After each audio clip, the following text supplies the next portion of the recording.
So dear student, in the previous class we have studied how to represent vector in a space, correct? So in that we have seen here, suppose here vector any coordinate of the point, suppose here r, x, y, z any point in a space, then position vector of this point, position vector of what is point r is equal to what is here vector r, ये रहेगा xi plus yj cap plus zk cap. So this is nothing but position vector of the point r, and if you have to find its magnitude, what is magnitude of r is given by square root of what is x square plus y square plus z square. ठीक है, in the two dimension अगर है तो यहाँ पे only coordinate of the point are क्या रहेंगे, X और वाई रहेंगे, तो यहाँ पे only X I plus Y J. And also we are studied how to find vector A B if the coordinates of A and B are given.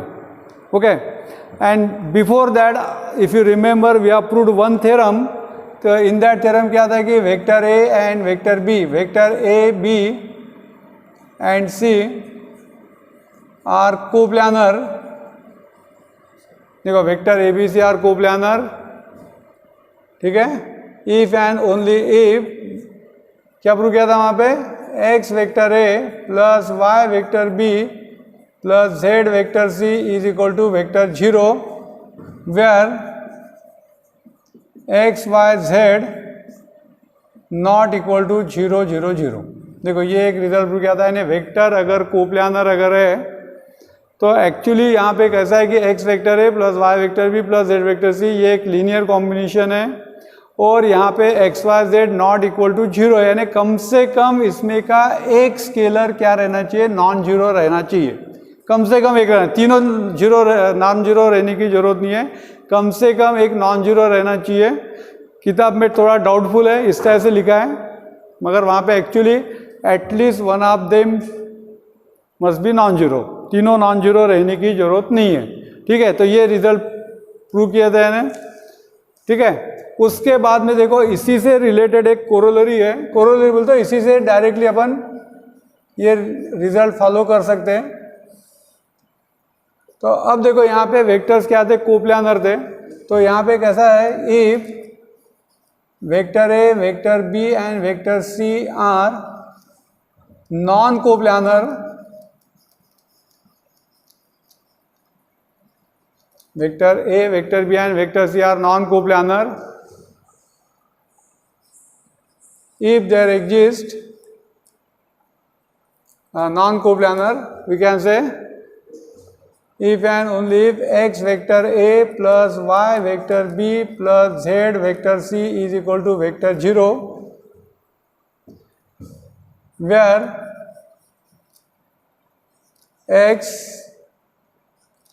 क्या रहेगा, equal to zero, y equal to zero and z is equal to zero. यानी ये vector अगर non coplanar अगर है तो definitely ये जो लीनियर कॉम्बिनेशन है, ठीक है, ये जो लीनियर कॉम्बिनेशन है उसमें क्या रहेगा, x y और z तीनों क्या रहेंगे, जीरो रहेंगे. यानी क्यों, तो अगर वो नॉन जीरो है तो क्या रहता है, कम से कम उसमें का अगर नॉन जीरो है तो क्या रहता है, वो कोप्लानर रहता है. इसलिए नॉन कोप्लानर है, तो ये एक रिजल्ट है. अब ये रिजल्ट का यूज आपको अगले थ्योरम में करना है. ठीक है, तो इसके बाद में एक थ्योरम है, तो इम्पोर्टेंट थ्योरम है, theorem 4.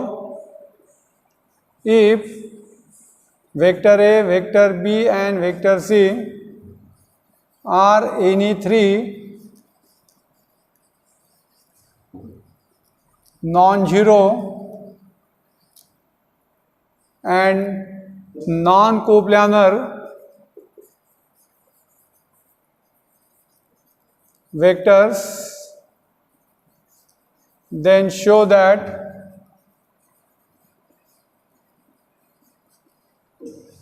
any vector r in a space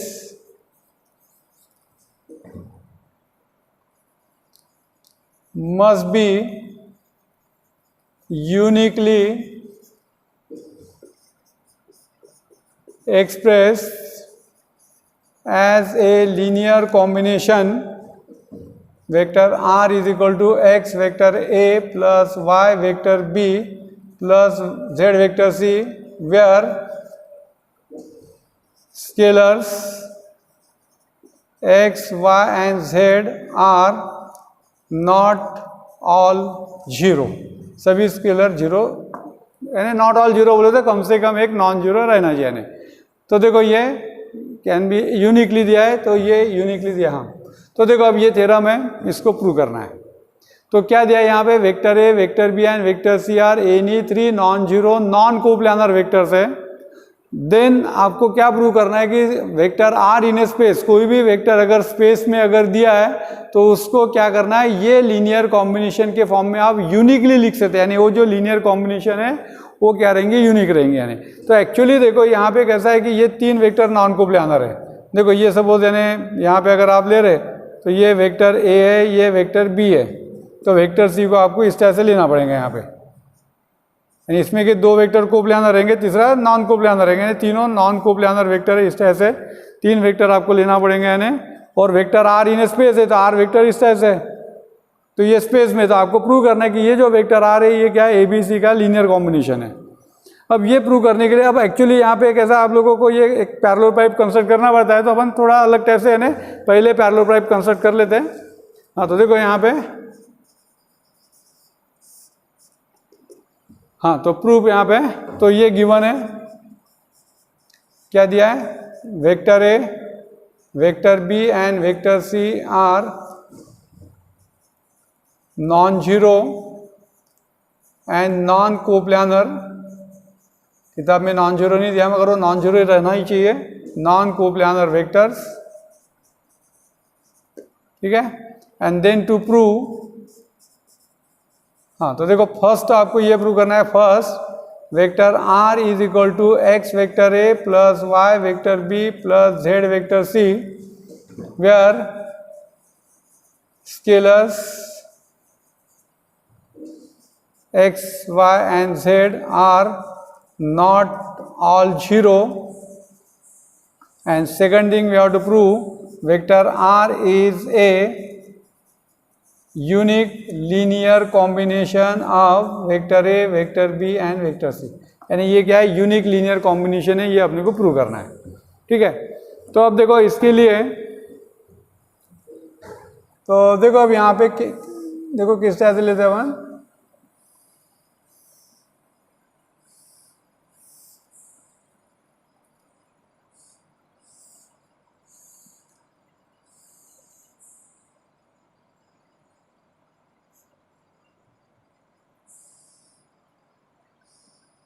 क्योंकि अगर आप तीन वेक्टर लेके अगर कंस्ट्रक्ट करने की कोशिश करेंगे तो थोड़ा मुश्किल जाता है। हाँ तो देखो एक्चुअली मैंने बताया था कि तीन वेक्टर है, तो अपन यहाँ पे ये जो है इसको लेते हैं ओ ए, ये पॉइंट ए है, दिस इज वेक्टर ए,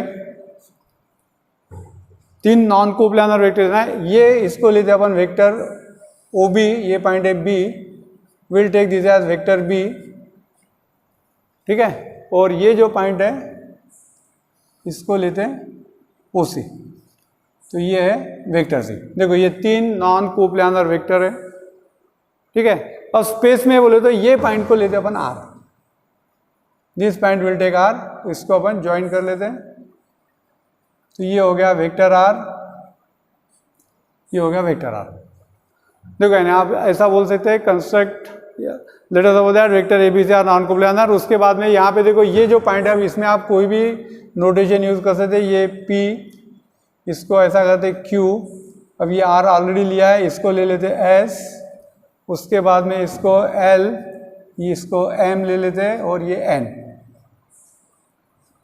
और आप चाहे तो इसको ज्वाइन कर सकते हैं, ये ज्वाइन कर लेते हैं OQ, ठीक है। देखो यानी तो यहाँ पे पहले देखो क्या किया मैंने, लेट अस टेक यार vector A is equal to vector O A, vector B is equal to vector O B, vector C is equal to vector O C, ठीक है। Vector R is equal to vector O R, या इसको बाद में लेते हैं, R any three non coplanar vectors and vector r is equal to vector or is any vector in a space। ठीक है, इस तरह से ले लेते हैं। अब यहाँ पे अपन सीधा इधर लिख लाते कि construct parallel pipe as shown in the figure, ऐसा लिखा तो भी चलेंगे। तो we can say construct a parallel pipe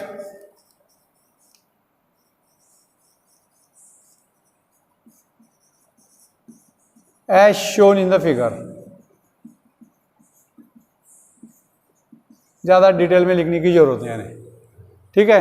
अब ये पैरेलल पाइप कंस्ट्रक्ट किया और उसके बाद में एक आप चाहे तो ये लिख सकते हैं जॉइन वेक्टर ओ क्यू या ओनली ओ क्यू, ऐसा भी लिखा तो चलेगा, जॉइन ओ क्यू।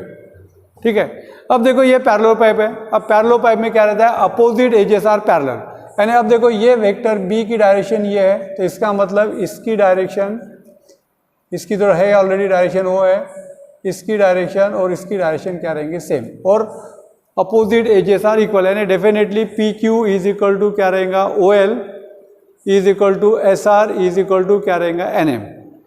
उसी टाइप से अब देखो यहाँ पे इसकी डायरेक्शन, ओ सी की डायरेक्शन इस टाइप से है, तो ये डायरेक्शन रहेंगी उस टाइप से, इसकी भी सेम रहेंगी डायरेक्शन, ये तो है ऑलरेडी, ये भी रहेंगी। और यहाँ पे भी क्या रहेगा, अपोजिट एजेस आर इक्वल, यानी L M is equal to क्या रहेगा, Q R is equal to O N is equal to क्या रहेगा, पी एस। ठीक है, तो यहाँ पे मैंने लिखा है as shown in the figure. तो ठीक है, अब इसके बाद में देखो आपको ये लिखना होगा तो लिख सकते, ये opposite edges of the parallel pipe है करके इक्वल रहने वाली है। अब देखो यहाँ पे आपको क्या करना है, vector R is a linear combination of vector A B C, ये प्रूव करना है। तो अब देखो ये तो डायरेक्शन, देखो इसकी डायरेक्शन ये है, तो सबसे पहले देखो क्या करेंगे, in triangle O P Q by triangle law of addition, क्या आएगा, in triangle O P Q by triangle law of addition. देखो यहाँ से स्टार्ट करें, क्या आ जाएगा, वेक्टर ओ पी प्लस क्या आ जाएगा, वेक्टर पी क्यू, रहा है ना, इज इक्वल टू क्या आ जाएगा, देखो वेक्टर ओ क्यू। इसको लेते हैं इक्वेशन 1। क्या क्या मैंने, ट्रायंगल ओ पी क्यू में देखो क्या आ जाएगा, वेक्टर ओ पी, डायरेक्शन देखो plus vector P Q is equal to क्या आ जाएगा, इनिशियल पॉइंट पहले वेक्टर का और दूसरे वेक्टर का टर्मिनल पॉइंट, उसको ज्वाइन करना है, ये आ गया। उसी टाइप से we can say in triangle O Q R, in triangle O Q R again by triangle law of addition, again by what is triangle law of addition.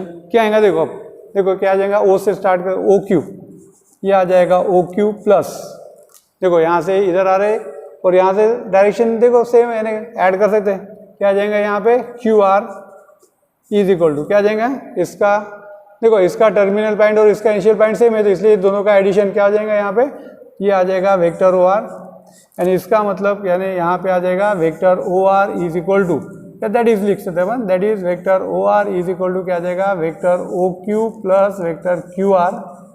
ठीक है, side change किया मैंने। अब यहाँ पे क्या है, वेक्टर ओ आर यानी क्या होता है, vector R is equal to, अब देखो O Q from equation 1 O Q यानी क्या है ये, तो ये आ जाएगा vector O P plus vector P Q and plus vector Q R, we can say from equation 1। ठीक है, क्या किया मैंने, वेक्टर ओ क्यू की वैल्यू पुट कर दिया है, यहाँ पे वेक्टर आर आ गया। अब देखो इसके बाद में, अब देखो यहाँ पे अगर आप ऑब्जर्व कर रहे हैं, अपने को वेक्टर आर क्या चाहिए, एक्स वेक्टर ए plus Y vector B plus Z vector C के फॉर्म में चाहिए। अब देखो अगर आप ऑब्जर्व करें ओपी वेक्टर देखो क्या है, ए के डायरेक्शन में, यानी इसको वैसे रखेंगे, पी क्यू, अब देखो वेक्टर पी क्यू अगर आप देख रहे हैं, अपने को दूसरा वेक्टर क्या चाहिए, बी के डायरेक्शन में चाहिए। अब देखो डायग्राम से vector P Q is equal to आप क्या लिख सकते, ओ एल लिख सकते, तो इसीलिए यहाँ पे क्या करेंगे, vector O P plus P Q के जगह पे देखो क्या कह रहा हूँ, opposite edges of the parallel pipe are equal, ये आ जाएगा ओ एल प्लस। ठीक है, अब देखो ये हो गया ओ एल यानी कौन से डायरेक्शन में आ गया, बी। अब तीसरा वेक्टर क्या चाहिए, वेक्टर सी के डायरेक्शन में चाहिए, तो देखो वेक्टर सी, अब देखो क्यू आर यानी कौन सा ये, अब देखो ये Q R is equal to P S रहेगा, इक्वल टू ये भी रहेगा क्या है, ओ एन, ये भी रहेंगे यानी। तो आप लोग क्या करेंगे यहाँ पे Q R is equal to क्या लेते हैं ओ एन, तो this is equal to O N, और यहाँ पे रीजन लिख लेते हैं since vector Q R is equal to O N, क्या ये एज अपोजिट एजेस आप शॉर्ट में लिख रहा हूँ पैरेललो पाइप, ठीक है, शॉर्ट में पैरेलल पाइप। तो इसको लेते हैं इक्वेशन व्हाट इज 2। देखो ये मेन पार्ट है, यहाँ पे डायग्राम इंपॉर्टेंट है। अब इसके बाद में देखो अगर आप डायग्राम से ऑब्जर्व कर रहे वेक्टर ओपी, देखो कहाँ से कहाँ तक है, ये वेक्टर ओपी ये हो गया, और वेक्टर ए का मतलब ये पूरा यहाँ तक। तो यहाँ पे क्या अगर आप ऑब्जर्व करें कोलिनियर है, तो we can say now vector OP and vector A are collinear है, डायग्राम से क्लियर है। अब कोलिनियर है तो आपको कंसेप्ट मालूम है क्या हो जाएगा, therefore vector OP is parallel to vector A. देखो दो वेक्टर अगर कोलिनियर है तो क्या रहेंगे पैरेलल, और पैरेलल है तो आपको मालूम है therefore vector OP is written as what is scalar times vector A, where X is a non zero scalar, ठीक है, where X is a what is non zero scalar. वैसे यहाँ पे एक्स वाई जेड तीनों non zero आएंगे ना, similarly directly लिख सकते हैं। अब देखो ओ एल क्या है, डायग्राम से देखो ओ एल यानी ये है ओ एल, और क्या है वेक्टर बी है कोलिनियर है यानी पैरेलल है यानी क्या लिख सकते हैं यहाँ पे vector O L is equal to क्या लिखेंगे Y times of vector B, where vector Y is a non zero scalar, ठीक है। उसके बाद में कौन सा है O N is equal to, देखो अगर आप ऑब्जर्व करें ओ एन कौन से डायरेक्शन में, वेक्टर सी के डायरेक्शन में, यानी अपन क्या लिख सकते हैं यहाँ पे Z vector C, where Z is also non zero. देखो वैसे तो वहाँ पे तीनों नॉन जीरो स्केलर है, ठीक है। तो अब ये वैल्यू को क्या करना है इक्वेशन 2 में पुट कर दो, तो देयरफॉर इक्वेशन 2 एम्प्लाइज क्या जाएगा vector R is equal to X vector A plus Y vector B plus Z vector C, यानी इसका मतलब ही क्या हो गया that is vector R is a linear combination of vector A vector B and vector C. देखो यानी important theorem है। तो ये पहला पार्ट था यानी, ठीक है। यहाँ पे ये फर्स्ट पार्ट लिया अपन ने, पहले यहाँ पे 2 प्रूव करके लिख लेते अपन चाहे तो, 2 prove vector R is equal to X vector A plus Y vector B plus Z vector C, short में लिखा तो भी चलेगा। ये पहले पार्ट का प्रूव हो गया। देखो डायग्राम इंपॉर्टेंट है यहाँ पे, ठीक है। डायरेक्शन लेना बिल्कुल सिंपल है, क्या है इसकी डायरेक्शन देख लेना। पहले देखो ये ओ ए की डायरेक्शन ऐसी है, ये डायरेक्शन में एक ही है, बाकी इसका काम नहीं करने वाला है, ठीक है। उसके बाद में देखो ये डायरेक्शन अगर आपने ऐसे ली है तो ये सब की डायरेक्शन वही रहना चाहिए। अब ये वर्टिकली इसकी डायरेक्शन ऐसी जा रही है तो ये सब की डायरेक्शन जो अपवर्ड साइड में जा रही है उसकी डायरेक्शन वेक्टर सी के डायरेक्शन में लो, और ये ट्रायंगल कंप्लीट करो ओ क्यू। और देखो यहाँ पे पहले ट्रायंगल ओ पी क्यू में triangle law of addition use करना है, बाद में इन ट्रायंगल ओ क्यू कौन सा लिया मैंने एल ओ क्यू आर लिया है ना, तो ओ क्यू आर में triangle law of addition use करो, और अपोजिट साइड का पैरेलल पाइप है इसीलिए क्यू आर के जगह पे ओ एन लिख सकते हैं। और फिर आपको मालूम है कोलिनियर है तो क्या रहता है पैरेलल है तो स्केलर मल्टीपल के फॉर्म में लिख सकते हैं, ठीक है। तो ये हो गया फर्स्ट पार्ट। अब इसके बाद में इसका सेकंड पार्ट प्रूव करेंगे, that is what uniqueness. Second part है uniqueness. To prove vector R is a unique linear combination of vector A vector B and vector C. तो यहाँ पे अपन मेथड ऑफ कॉन्ट्राडिक्शन यूज करेंगे यानी, तो यहाँ पे एज्यूम कर लेते हैं अपन suppose vector R is not a unique linear combination of vector A vector B and vector C, ठीक है। तो देखो अब ये यूनिक नहीं है, इसका मतलब क्या कर सकते हैं, इसको एक से ज़्यादा तरीके से लिख सकते हैं। तो आप इसको ऐसा लिख सकते हैं vector R is equal to, तो इसको मैं ऐसा करता हूँ x1 I cap plus y1 J cap plus z1 K cap, ठीक है। ये एक तरीका हो गया। चलो ये सेकंड पार्ट है, इसमें 1 ले लेता हूँ इसको। And suppose vector R is written once again like this, इसको ऐसा ले लेते हैं x2 I cap plus y2 J cap plus z2 K cap, इसको लेते 2। तो डेफिनेटली यहाँ पे क्या करेंगे अपन, ये दो टाइप से, तो ये x1 इक्वल टू x2 आ गया, y1 इक्वल टू y2 आ गया और z1 इक्वल टू z2 अगर आ गया तो ये क्या हो जाएगा, यूनिक हो जाएगा। तो यहाँ पे अपने को क्या प्रूव करना है, हियर टू प्रूव क्या है, x1 is equal to x2, y1 is equal to y2 and z1 equal to z2। अगर आपने ये प्रूव किया तो यूनिकनेस प्रूव हो जाएगा, ठीक है। या नहीं तो फिर दूसरे टाइप से भी कर सकते, ऐसा कुछ भी नहीं, मगर यही लेते अब जो किताब में दिया है इन्हें। अब देखो यहाँ पे क्या करेंगे, इक्वेशन 1 माइनस इक्वेशन 2, देखो क्या आ जाएगा, 1 माइनस 2 अगर आप लेंगे, r माइनस r यानी क्या हो जाएगा, vector 0 is equal to this minus this. देखो यहाँ पे x1 minus x2 I cap common plus this minus this, क्या हो जाएगा यहाँ पे y1 minus y2 j cap common plus bracket में z1 minus z2 k cap common, ठीक है। या इसको मैं अरेंज कर लेता हूँ, दैट मीन्स तो x1 minus x2 I cap plus y1 minus y2 j cap plus z1 minus z2 what is k cap is equal to क्या है, 0 है। हाँ सॉरी, यहाँ पे नहीं है, क्या चाहिए, आई जे के चाहिए कि क्या, तो ये क्या है, सॉरी एबीसी के फॉर्म में, तो इसको एबीसी के फॉर्म में लेंगे अपन, एबीसी के फॉर्म में लेंगे। ये वेक्टर ए है, क्या आप नहीं चाहिए, वेक्टर एबीसी, सॉरी ये यूनिट वेक्टर नहीं है, हाँ तो एबीसी आ जाएगा। तो यहाँ पे भी अब करेक्शन है, तो इसको मैं, चलो ठीक है, इसको कट ही करना पड़ेगा अब।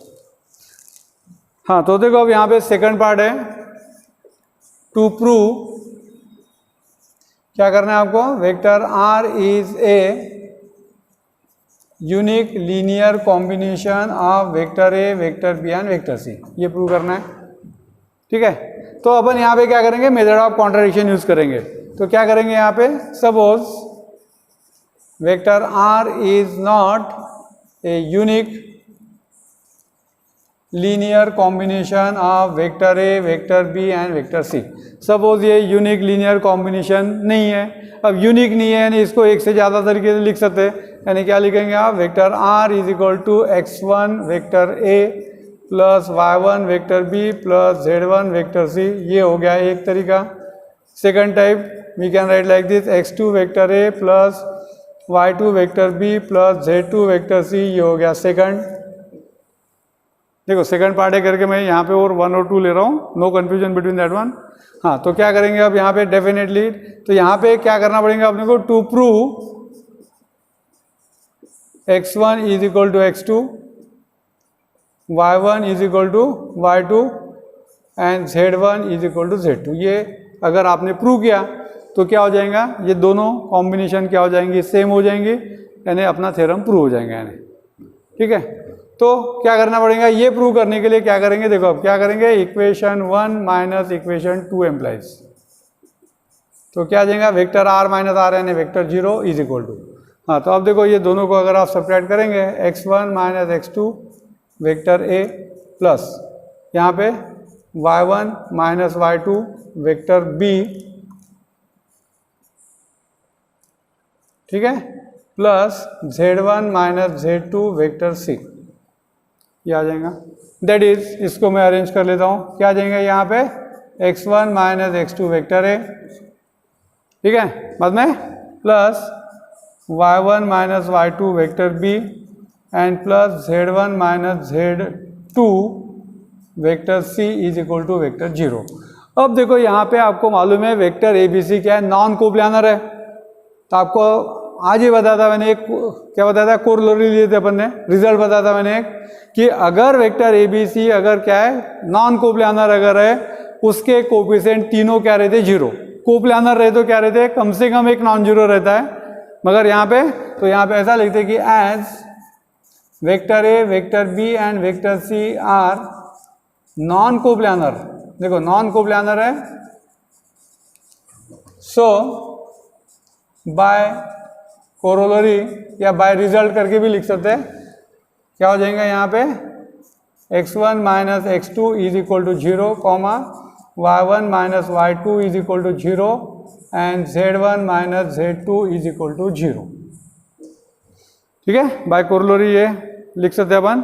यानी इसका मतलब क्या हो जाएगा, x1 is equal to x2, y1 is equal to y2 and Z1 is equal to Z2 and hence क्या बोलेंगे यहाँ पे, R is a unique linear combination of vector A, vector B and vector C. तो ये क्या रहेंगे, unique linear combination रहेंगे यानी। तो देखो this theorem is also important. तो पर्टिकुलरली यानी सेकंड थ्योरम और ये जो थ्योरम है फोर्थ, ये दो थ्योरम ज़्यादा इम्पॉर्टेंट है। सेकंड थ्योरम बहुत बार आ चुका है 4 मार्क के लिए, ये भी आ चुका है। तो ये दोनों थ्योरम वैसे इंपॉर्टेंट, सेकंड और फोर्थ।